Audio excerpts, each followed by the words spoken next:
Bonjour à tous et bienvenue pour Star Wars Dark Vador tome 2 en 180 secondes. Sorti le 4 mai 2016, réunissant les issues 7 à 12, scénarisé par Kieran Gillen et dessiné par Salvatore Larroca, ce second tome nous remontre Dark Vador qui est à nouveau mis sous la houlette d'un inspecteur bien plus perspicace, cette fois-ci Thanos, et Dark Vador doit réussir pour se débarrasser définitivement de celui-ci en faisant son défenseur, alors que parallèlement il confie au docteur Aphra, qui recrute de son côté des chasseurs de primes bien connus, la tâche de créer un crime que Dark Vador pourra régler pour regagner la confiance de l'Empire, tout en permettant à Aphra de se focaliser sur sa mission principale, à savoir s'assurer de l'existence de son fils en interrogeant l'un des dignitaires de Naboo ayant enterré Padmé, supposée encore enceinte. Alors c'est une suite qui est ma foi fort sympathique, mais qui tourne un peu en rond,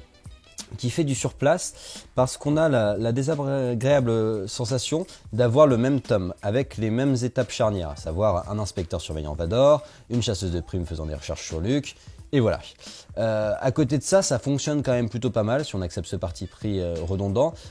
parce qu'on a un plan d'attaque, par exemple sur le convoi, qui est assez réussi, qui est sympathique, et qui permet au Dr Aphra de gagner en charisme, ce qu'elle n'avait pas forcément dans le premier tome. Le personnage devient vraiment attachant et devient vraiment utile, et puis les deux droïdes sont toujours cool. Ça permet aussi de remettre sur le devant de la scène des chasseurs de primes bien connus de l'univers Star Wars, qu'on a croisé notamment dans l'épisode 5, et alors là ils sont poussés de manière un petit peu plus visible, mais au moins ça fait plaisir, on les voit, ils sont utiles au truc, et puis c'est des vrais chasseurs de primes qui sont des vrais enculés, qui essayent tout le temps de se doubler, et ça c'est un univers que moi j'aime bien.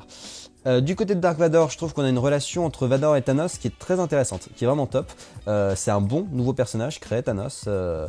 par rapport à d'autres qui ont été créés qui est un peu moins bien. Lui est vraiment cool, donc on a un inspecteur qui est vraiment intelligent, qui a la hauteur intellectuelle de Anakin, de Dark Vador, et du coup ça donne l'occasion de voir un échiquier stratégique très plaisant, où chacun essaie d'avoir un tour d'avance sur l'autre, pour savoir si Dark Vador va réussir à le détourner de sa tâche, ou si c'est Thanos qui va se rendre compte que Dark Vador fait des saloperies dans le dos de l'empereur.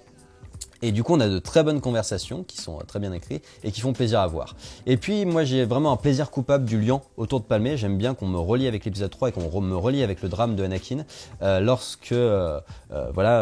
Aphra va sur Naboo vérifier si elle était enceinte ou pas, et finalement, le dignitaire lui dit qu'effectivement, l'enfant était bien né. Excusez-moi, je me perds un petit peu. Et ça, c'était vraiment plaisant parce que c'est tout le drame de Dark Vador qui est remis en avant et qui est mis de manière toujours très fine. Il va pas pleurer, mais c'est juste qu'il y a des plans où on sent qu'il est seul et on sent qu'il s'en veut. Et puis qu'on se rend compte que l'empereur est vraiment le pire des enculés au monde. À côté de ça, on a aussi la rencontre avec d'autres généraux impériaux qui veulent la place de Vador, et puis c'est toujours assez beau. Même si je trouve que c'est moins parfait que le premier tome, il y a certains visages qui sont un peu en dessous, notamment de Thanos, que voilà, dans les défauts on peut critiquer ce surplace, et puis que le character design des méchants, je l'ai trouvé un petit peu bateau. En fait, ça fait très comics et pas très réaliste, et ça c'est un peu dommage. Donc on a une suite sympathique qui perd de l'intérêt de par la répétition, mais qui offre de jolies trouvailles, dont l'échiquier stratégique mis en place par Vador est top. Voilà, j'espère que ça vous a plu, je vous invite à liker, commenter, vous abonner, puis je vous donne rendez-vous sur la page YouTube de Directive Première pour d'autres critiques comics, séries, ciné en 180 secondes.